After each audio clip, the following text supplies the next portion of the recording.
Hello and welcome to another video. So today we've got the Shaddoll Structure Deck. I have got 3 here, as you can see.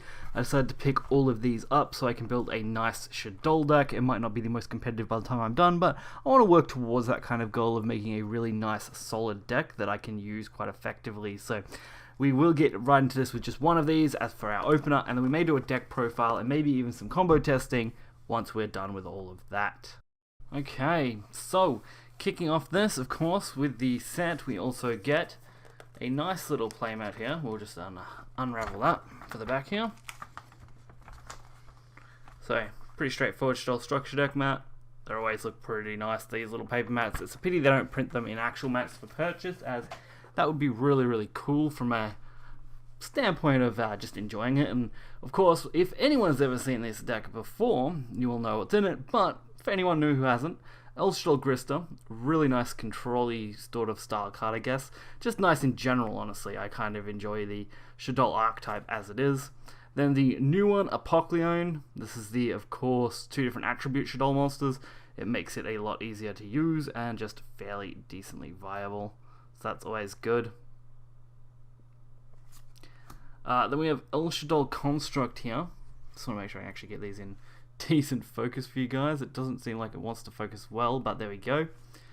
Then the other new card, Quad Shaddoll Kios. Nice light monster, gives more attributes to be usable for things like Construct. Then we got the Shaddoll Wendy, another new card, giving the wind attribute. And Shaddoll Ariel, the water attribute Shaddoll. So these are all brand new Shaddolls, really nice and really cool advantage. There are also absolutely crazy amounts of value in this deck overall, with Shaddoll Incarnation actually not being a half bad trap card. Then we're on to Shaddoll Winder. Winder actually creates a nice board lock situation a lot of the time, where stopping special summons a good amount is not too bad, so it's a nice one to finish on once you've got a combo up. Shaddoll Shikanaga, I haven't really used this thing much in testing, but looks like it should be solid enough. Then of course, the core of the deck, the Shaddoll Fusion. So Shaddoll Fusion, a great, amazing card for this deck, being able to, of course, fuse into any of your Shaddoll monsters pretty easily. Then we have the actual monsters for the deck. So the Shaddoll Falco, Shaddoll Hedgehog, Squid Martyr, all of course having flip effects and having graveyard effects. Shaddoll Dragon, Shaddoll Beast, and Shaddoll Hound. All very nice cards, definitely. And we also have Shaddoll Zephyr Naga, although not used in many variants that I've seen, and Shaddoll Zephyr Core. These Shaddolls typically get thrown to the wayside in most Shaddoll decks, as Pendulum Engine just isn't that great, in my opinion at least, unless you are running, say, dedicated Shaddoll Pendulum, I guess. A great common reprint, Blackluster Soldier, Envy of the Beginning. Going to be great as a crate reprint as it can be. Lava Golem getting a nice common reprint as well. Always nice to have a nice Lava Golem. Not really a main deck card, as there are better options these days for tribute summon conditions, but Lava Golem, not bad in the structure deck. Then of course Dark Arm Dragon, newly to 3 on the ban list. Actually going to be a really cool, crazy card to use if you can pull it off, although I have noticed a lot of variants aren't typically running it.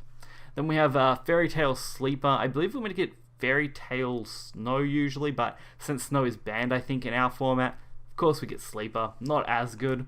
Then we have the Performer Mage Trick Clown. So Performer Mage actually is a really nice archetype to supplement in the Shaddolls a little bit. There's only about 3 of them on one. Performer Mage, Trick Clown, Hat Tricker, and Damage Juggler are the 3 big ones. And if you can get them cards, really nice synergy with things like Trick Clown and the Shaddoll archetype in general. Then our one of Armageddon Knight, since it is a limited card, being able to just send Shaddolls really easily. It's nice. The throwback, Light Sworn Archer. The Light Sworn Shaddolls was reasonably popular for a while. Not surprised we get that. Electromagnetic Turtle, while a little bit of a rare one, actually isn't that bad. The quick effect, being able to banish this card from the grave and reduce battle damage to 0. Just end the battle phase, sorry. The other one's 0. Clown, either way. Electromagnetic Turtle, not bad if you want to surprise people. It actually wouldn't be bad in a Shaddoll variant if you're just building with the 3 decks.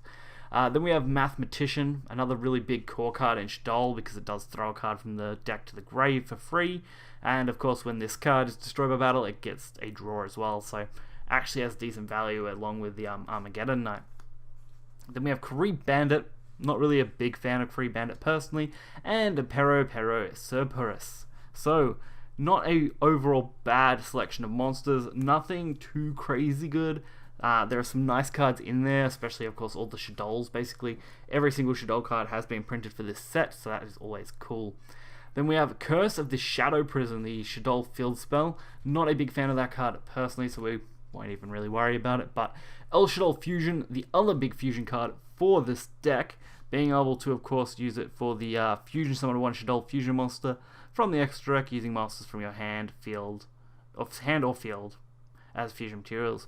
You can only activate one per turn, so not as nice as Shaddoll Fusion necessarily, but being a quick play does give it some viability. Shaddoll Fusion, this one, for memory off the top of my head, activate this card by discarding one attribute. Activate this card by declaring one attribute. Equip only to a Shaddoll monster, and it becomes the attribute. During your main phase, you can fusion summon one Shaddoll Fusion Monster from your extra deck using monsters from your hand or field as fusion materials, except the equip card. So it's basically a Shaddoll Fusion while also being a attribute equip spell changer. So it's got some nice viability there as well. And of course, some of the money cards in this structure deck. Super Polymerization, still going for about 5 Australian easily, probably even close to 5 US honestly in a lot of cases in Shaddoll Deck. Great card. Don't see it decreasing in value anytime soon. It's probably only ever going to go up, but it will take a small hit of course since the launch, so yeah, wait a couple of weeks and it'll probably start going back up again as it's really, really good. Instant Fusion, another really nice card. Might not be the highest value card, but really nice as Instant Fusion is seeing a lot of play. It does work well with Winder, it does work well in general as it's a very viable card. But things like, Millennium Restrict and Thousand Eyes Restrict combination cards, Instant Fusion is very popular in those. Allure of Darkness, another really nice card to have in this reprint as a set. Drawing 2 cards and banishing 1 dark, that's actually pretty easy to do. Foolish Burial, another great reprint. Always like Foolish Burials. Being able to send a card from the deck to the graveyard for free, especially in Shaddolls, is always a nice advantage. Living Fossil, a card I'm actually not that big a fan of. And then Pot of Avarice getting a reprint since it is now back to 1 is going to be really nice. It has been printed in common a few times, but Pot of Avarice coming back is good. Twin Twister, being printed in most structure decks from now on. Don't see it changing anytime soon. The Shaddoll Core, which is obviously a trap card that summons itself as a Shaddoll monster, can be used as a Shaddoll material for the fusion summons. Sinister Shadow Games, nothing too interesting there. Puru, Shaddoll, nothing interesting there. Lost Wind actually is an okay card. Ending Nightmare, another okay side decking type card. Necro Fusion, not too bad either. Subterra Succession, haven't really looked into this card as much, but yeah, could be okay. And now we're on to the Common Fusion. So we do actually literally get every single Shaddoll possible in this. So we have Shaddoll Wendigo.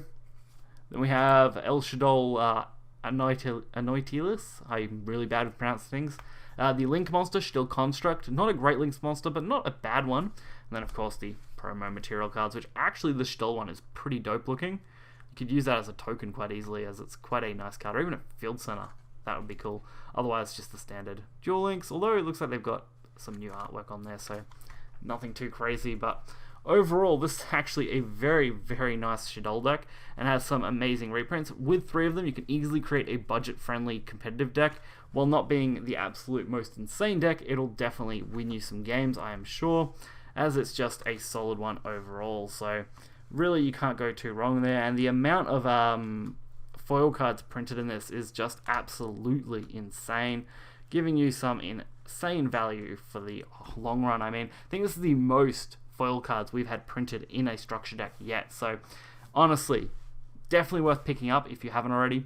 If you want to get 3 of it, I highly recommend getting them now before the prices skyrocket later on, as I do see that happening eventually, but for now, they're still pretty, so why not buy them at the, for me, Australian 18. I think for most places it's €10 or 10 US. So till next time, guys, see ya.